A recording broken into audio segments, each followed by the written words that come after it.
नमस्कार दोस्तों, स्वागत है आपका आज के मुख्य समाचार में, जिसमें सबसे पहली और बड़ी खबर में जिक्र उत्तर प्रदेश के चुनाव का। मिशन यूपी के लिए मैदान में उतरेंगी प्रियंका गांधी, चुनाव तक लखनऊ में डालेंगी डेरा।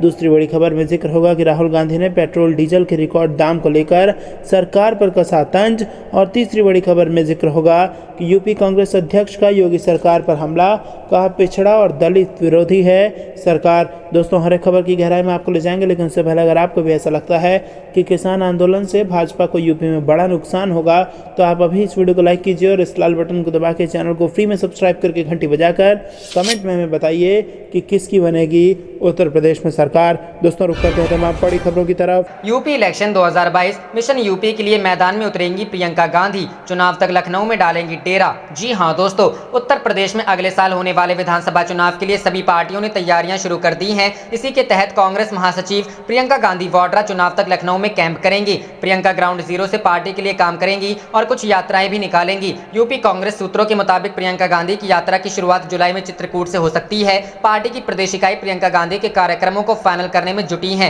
विधानसभा चुनाव में कांग्रेस का क्या होगा, इसको लेकर सवाल बना हुआ है, क्योंकि सपा और बसपा दोनों ने कांग्रेस से दूरी बना ली है। वहीं छोटे दलों की गठबंधन वाली प्राथमिकता में भी कांग्रेस नहीं है। इसके साथ ही उत्तर प्रदेश कांग्रेस में पार्टी नेताओं को लेकर भी मुसीबत है, क्योंकि कई पुराने दिग्गज पार्टी छोड़कर दूसरे दलों में जा रहे हैं। यूपी में कांग्रेस के सामने सभी 403 सीटों पर प्रत्याशियों का भी संकट है। साल 2017 में हुए विधानसभा चुनाव में कांग्रेस ने समाजवादी पार्टी के साथ गठबंधन किया था और पार्टी का प्रदर्शन काफी खराब रहा था। चुनाव में कांग्रेस सिर्फ 7 सीटों पर ही जीत दर्ज कर पाई थी, वहीं सपा के खाते में 47 सीटें आई थी। रुख करते हैं अगली खबर की तरफ। राहुल ने पेट्रोल डीजल के रिकॉर्ड दाम को लेकर सरकार पर तंज कसा। जी हां दोस्तों, कांग्रेस के पूर्व अध्यक्ष राहुल गांधी ने पेट्रोल डीजल की कीमतों में ऐतिहासिक बढ़ोतरी को लेकर सरकार पर तंज कसते हुए बुधवार को कहा कि सार्वजनिक परिवहन के लिए जो दिक्कतें लोगों को झेलनी पड़ रही है, उसकी असली वजह कोरोना महामारी नहीं बल्कि ईंधन के दामों में की गई अभूतपूर्व वृद्धि है। श्री गांधी ने ट्वीट किया, पब्लिक ट्रांसपोर्ट के लिए लंबी असुविधाजनक लाइनों की वजह सिर्फ कोविड प्रतिबंध नहीं है, असली वजह जानने के लिए अपने शहर में पेट्रोल डीजल के रेट देखें।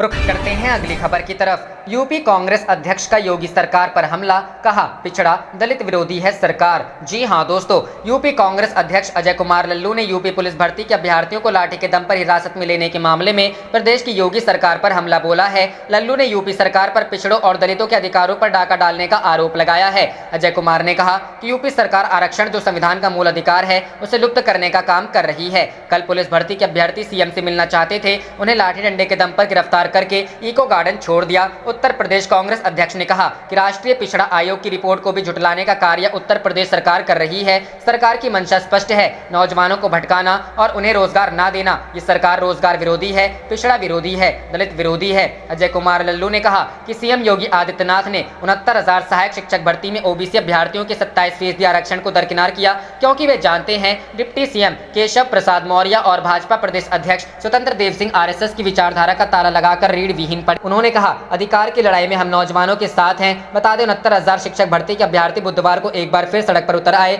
उन्होंने 5 कालिदास मार्ग का घेराव किया, जहां मुख्यमंत्री से लेकर उप मुख्यमंत्री तक का आवास है। आरक्षित वर्ग के अभ्यर्थियों का कहना है कि 69,000 पदों की भर्ती में ओबीसी वर्ग को नियमानुसार 27% आरक्षण नहीं दिया गया, बल्कि 4% से भी कम आरक्षण मिला। इसी तरह एससी वर्ग को भी 21% आरक्षण नहीं मिलने का आरोप लगाया।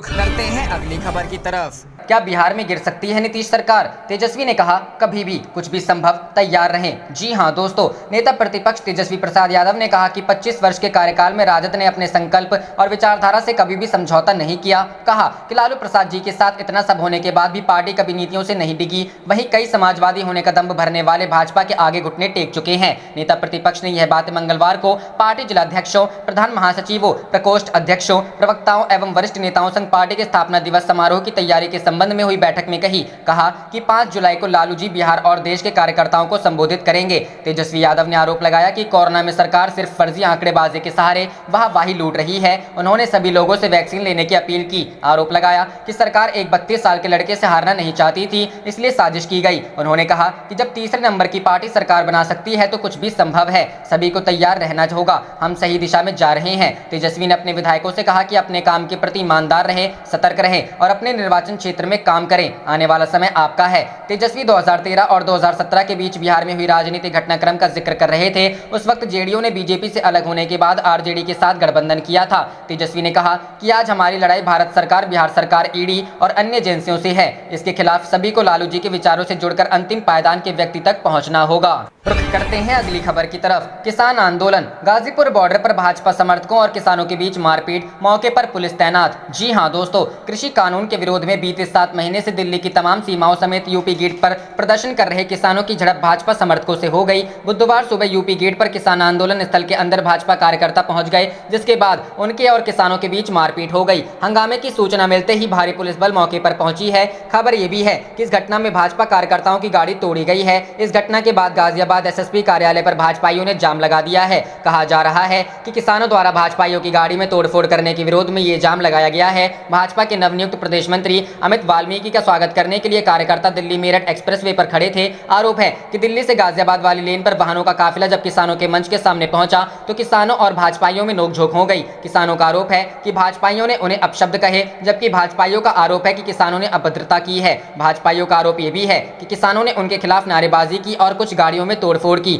अब मामले में भाकियों की तरफ से भी पुलिस को शिकायत दी जा रही है। भारतीय किसान यूनियन के राष्ट्रीय प्रवक्ता राकेश टिकैत ने कहा कि भाजपा के कार्यकर्ता मंच पर कब्जा करना चाहते हैं। यह लोग यहां बीते कई दिनों से आ रहे हैं और माहौल खराब करने की कोशिश कर रहे हैं। राकेश टिकैत ने कड़े लहजे में कहा कि भाजपा के किसी भी कार्यकर्ता को प्रदेश में नहीं जाने दिया जाएगा। गाँव में भाजपा के झंडे लगी गाड़ियों को नहीं चलने दिया जाएगा। राकेश टिकैत ने कहा कि यदि किसानों का मंच इतना पसंद है तो पार्टी को छोड़कर आ जाएं। किसान संगठन उनका स्वागत करेंगे। उन्होंने हंगामा और मारपीट करने वाले आरोपियों की गिरफ्तारी की मांग की। रुख करते हैं अगली खबर की तरफ। करीब 4 साल बाद राजनीतिक कार्यक्रम में शामिल होंगे लालू, तेजस्वी कर रहे तैयारी। रामविलास जयंती भी मनाएगा राजद। जी हां दोस्तों, राष्ट्रीय जनता दल के प्रमुख लालू प्रसाद 5 जुलाई को लगभग 4 साल बाद किसी राजनीतिक कार्यक्रम में हिस्सा लेंगे। 5 जुलाई को राजद का स्थापना दिवस है। राजद 25वें स्थापना दिवस को सिल्वर जुबली कार्यक्रम के रूप में मना रहा है। 5 जुलाई को ही रामविलास पासवान की जयंती भी है। राजद की तरफ से पहले ही घोषणा की गई है कि पार्टी की तरफ से इसे राज्य भर में मनाया जाएगा। राजद नेता तेजस्वी यादव की देखरेख में पार्टी के स्थापना दिवस को लेकर तैयारी तेज कर दी गई है। हालांकि पार्टी की तरफ से कहा गया है कि कोरोना गाइडलाइन के अनुसार बड़े पैमाने पर कार्यक्रम नहीं किए जाएंगे। पार्टी अध्यक्ष लालू प्रसाद कार्यकर्ताओं के साथ वर्चुअल संवाद करेंगे। कार्यक्रम का उद्घाटन लालू प्रसाद ही करेंगे। पार्टी की तरफ से कहा गया है कि 5 जुलाई को राज्य के सभी 243 विधानसभा क्षेत्रों में पार्टी के नेता 25-25 पौधे भी लगाएंगे। राजद नेता तेजस्वी यादव ने मीडिया से बात करते हुए कहा कि 25 सालों के कठिन परिश्रम के दम पर यह पार्टी खड़ी हुई है। उन्होंने कहा कि आरजेडी किसी जाति या धर्म की पार्टी नहीं है। साथ ही उन्होंने कहा कि पार्टी का विस्तार नए क्षेत्रों में भी हो रहा है। लगातार बदलते राजनीतिक घटनाक्रम के बीच लालू प्रसाद स्थापना दिवस कार्यक्रम में किन बातों पर जोर देंगे, इसे लेकर सबकी निगाहें होंगी। बताते चले कि हाल ही के दिनों में राजद की तरफ से लगातार यह दावे होते रहे हैं कि आने वाले समय में राज्य की एनडीए सरकार गिर जाएगी। जेडीयू और राजद दोनों ही दलों की तरफ से एक दूसरे को तोड़ने का दावा किया जा रहा है। गौरतलब है कि साल 1997 में जनता दल के अध्यक्ष पद से हटने के बाद लालू प्रसाद ने राष्ट्रीय जनता दल का गठन किया था। लालू प्रसाद के नेतृत्व में जनता दल के प्रदेश इकाई के कई नेताओं ने जनता दल छोड़कर राजद का दामन थाम लिया।